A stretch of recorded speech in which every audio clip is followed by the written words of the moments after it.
This Boeing 727 was on an approach to Tallahassee Regional Airport. It had a very fatigued crew and a flight member that had a condition that would eventually lead to disaster. You're going to want to stay till the end of this one, because I guarantee you'll be shocked at what this is and how it played its part.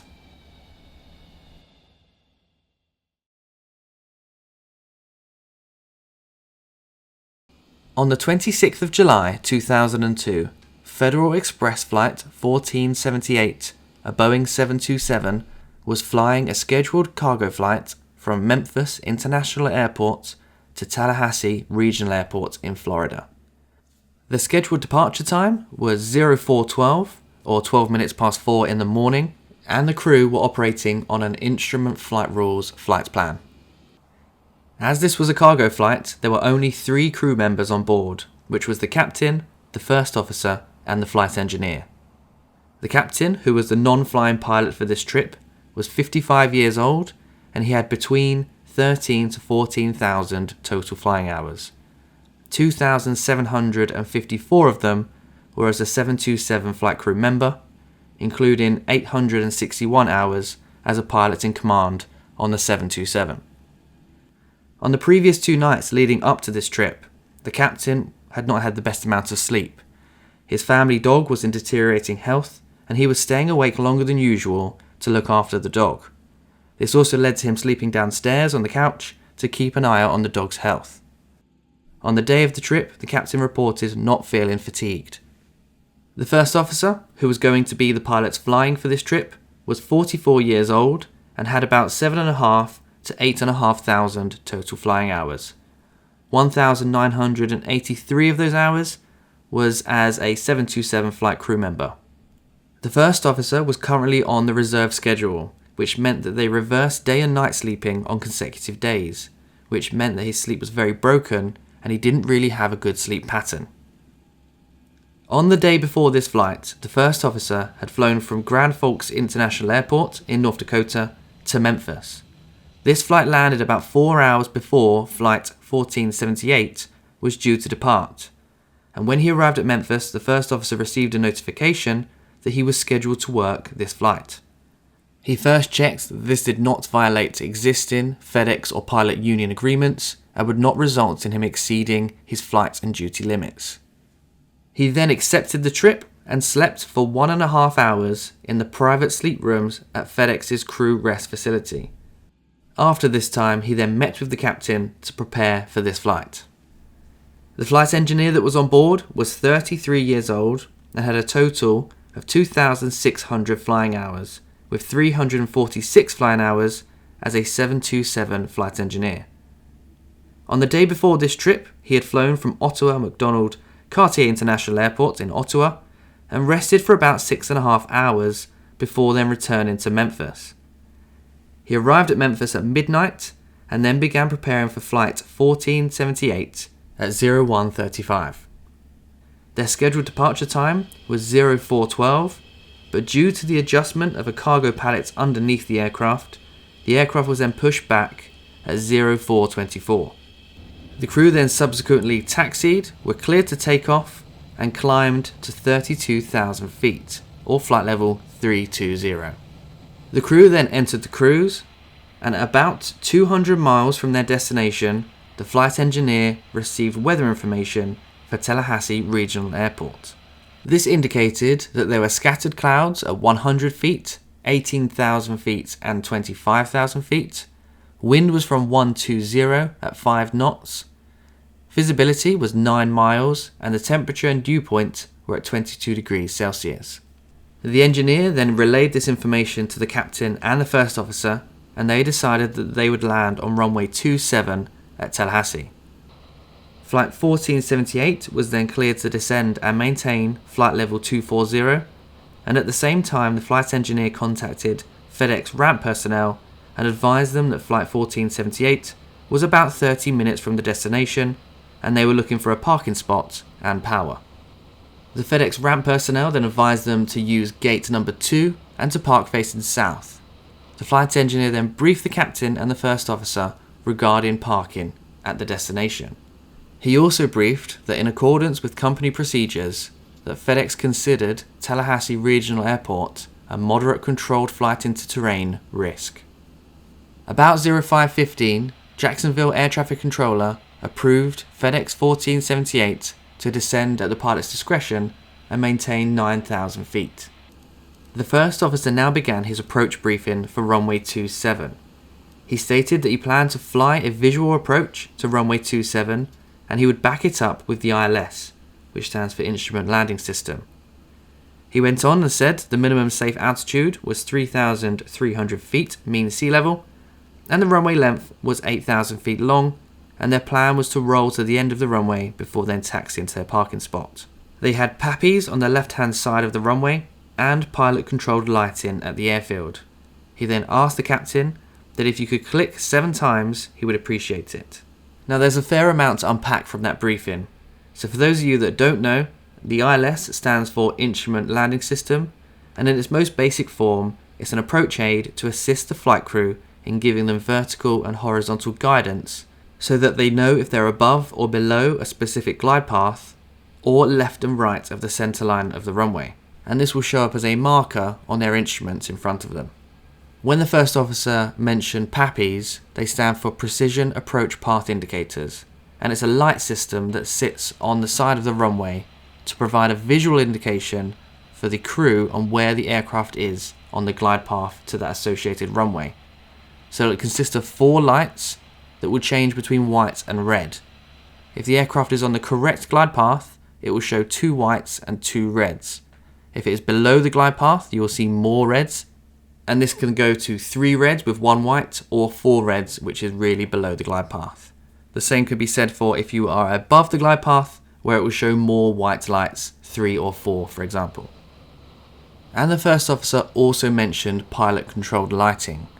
So during the hours that Tallahassee Regional Airport Air Traffic Control Tower was closed, all runway, taxiway and approach lighting systems on the airport are pilot-controlled. And the way in which this works is the pilots will tune in to a common traffic advisory frequency, and then keying the aircraft microphone activates the airport lighting. And it can change intensity depending on the number of times it's clicked. So if it's 3 times, it will be low intensity lighting, 5 times for medium intensity, and 7 times for high intensity. The captain then contacted Jacksonville and informed them that they were leaving flight level 240 for 9,000 feet. The crew now had a discussion about changing the runway they were planning to land on. The first officer asked, "You want to land on 9 if we see it?" And added, "We've got a PAPI on 9 too."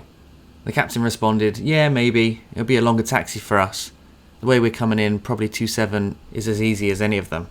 The Jacksonville controller then cleared flight 1478 to descend and maintain 3,000 feet. The captain then keyed the microphone 6 times and then asked the first officer, "Runway 9, PAPI on the left side. I don't know, you want to try for 9?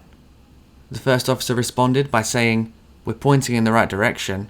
I always thought you were supposed to land with the prevailing wind." And the captain responded, "Well, at 5 knots, it really isn't too much of an issue.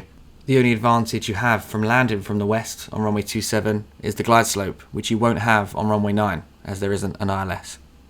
The captain then asked if the first officer was familiar with Tallahassee Regional Airport, and the first officer replied that he was not. Flight 1478 continued its descent down to 3,000 feet, and at this point the flight engineer advised the FedEx ground personnel that flight 1478 was 5 minutes out. The first officer then asked, "We ever decide if we were going for 9 or 27? And the captain responded, "Yeah, we could do 9 if you want to." And the first officer stated, "Okay, runway 9, visual runway 9, PAPI on the left side, approach check." The pilots completed the approach checklist, and then the captain asked the first officer if he wanted to tell the controller that they had Tallahassee in sight. The first officer responded, "Yeah, I don't see the runway yet, but I got the beacon." The captain then reported that he had the airfield in sight, and then Jacksonville cleared flight 1478 for the visual approach. The first officer now believes that he can see the runway, so he calls for flaps 2 and then soon after flaps 5. The first officer then states, "I hope I'm looking in the right spot here," and the captain responds by saying, "See that group of bright lights kinda to the south down there? And you see the beacon in the middle of it? Right over there." The first officer then confirms, "I was looking at the wrong light," and then continues to say, with the direction I took, we could have used runway 27. And the captain just responded, yeah, it doesn't matter now. You're 10 miles south of the VOR. Continuing on the approach, the airfield is still difficult to see. The captain says, I guess the lights came on, if not, I'll click them again. And as they get closer, he clicks the microphone again 5 times, and then says, there we go, and all the airfield lights come on. The first officer now requests flaps 15, and then calls for the gear down before the landing checklist. The first officer then said, sorry about that, I was lining up on that paper mill or something. At the same time, the ground proximity warning system announces that the aircraft is 1,000 feet above ground level. The PAPIs are indicating at 3 reds and 1 white, indicated that they are now below their optimum glide path. As they continued their descent, the first officer stated, I'm going to have to stay a little bit higher, I'm going to lose the end of the runway. And the captain responded, yeah, okay. The captain then advised on the common frequency that flight 1478 was on short final for runway 9. He then stated, it's starting to disappear there a little bit, isn't it? I think we'll be alright, yeah. At this point, the aircraft is 0.9 nautical miles west of runway 9, descending through 200 feet above ground level at a vertical speed of 528 feet per minute, and at an airspeed of 146 knots. The flight engineer now announces that the before landing checklist has now been completed, and then the ground proximity warning system announced that the aircraft has passed 100 feet. The aircraft now starts to hit the tops of the trees in the forest just before the runway. The crew advance the thrust levers for the engines, but at this time it's too late. The aircraft begins to bank to the right and then crashes into the forest, just 1,500 feet west of the runway. The aircraft caught fire on impact, and the crew sustained serious injuries in the crash, but all 3 crew members exited the aircraft through the captain's side sliding cockpit window before the fire reached the cockpit. Now, in the subsequent investigation that followed this crash, the probable cause of the incident is split down into 3 main areas. The first one being the fatigue of the crew and the time in which the flight was taking place. The second one being something called the black hole effect, and the third one is a medical condition that the first officer was suffering from. So what is a black hole approach? It's explained as a visual approach over water or a dark featureless terrain that could be hazardous because of poor or misleading cues for evaluating the airplane's flight path and height above the ground. An absence of ground features when landing over darkened areas can create the illusion that the aircraft is at a higher altitude than it actually is. If the pilots do not recognise this illusion, as the crew in this incident didn't, then overflying terrain which has few lights, like the approach to Tallahassee, prevents the height cues that the pilots would usually be able to identify, and this usually results in a lower than normal approach. Further compounding this issue is airfields that have upsloping runways, which means they're almost going uphill. It gives a false impression to the pilots, who are used to seeing a particular picture when they are on a normal visual approach, and this picture now gives them a false sense that they are higher than they actually are. As I'm sure you've guessed at this point, runway 9 at Tallahassee Regional Airport was an upsloping runway. Now for the first officer's medical condition. It was discovered through this investigation that the first officer had severe colour vision deficiency. It was determined that he struggled to see the difference between red and white.